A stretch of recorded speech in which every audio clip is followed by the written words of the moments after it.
Pourquoi une femme devient-elle mère porteuse ? Partout dans le monde, la principale raison qui pousse une femme à devenir mère porteuse est le manque d'argent.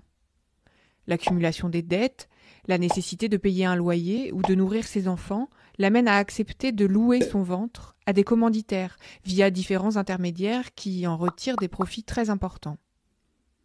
La première grossesse d'une mère porteuse ne lui permet pas de devenir autonome financièrement. Bien souvent, cela l'entraîne dans une spirale qui l'incite à recommencer et la maintient dans une dépendance financière, la deuxième grossesse étant mieux rémunérée que la première. Les risques pour la femme. Les risques pour la santé de la mère porteuse sont bien plus importants que pour une grossesse naturelle. Hémorragie, hypertension, dépression postpartum, stress, anxiété, accouchement prématuré, petit poids du bébé à la naissance, fausse couche, alitement prolongé, ce sont tous les risques liés à la fécondation in vitro. Il y a aussi des conséquences sur la famille de la mère porteuse.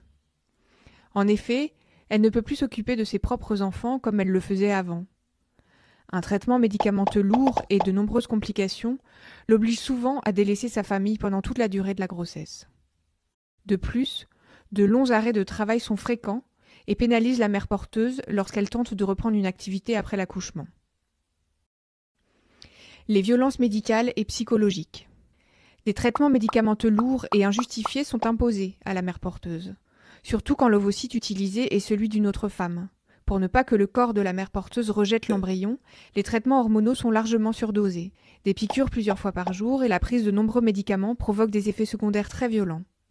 Les pratiques intrusives de la part des commanditaires dans la vie de la mère porteuse constituent également des violences psychologiques importantes. Pendant 9 mois, sa vie est sous contrôle des commanditaires. Ils ont accès à son dossier médical et lui font subir de nombreux examens médicaux et psychologiques non justifiés.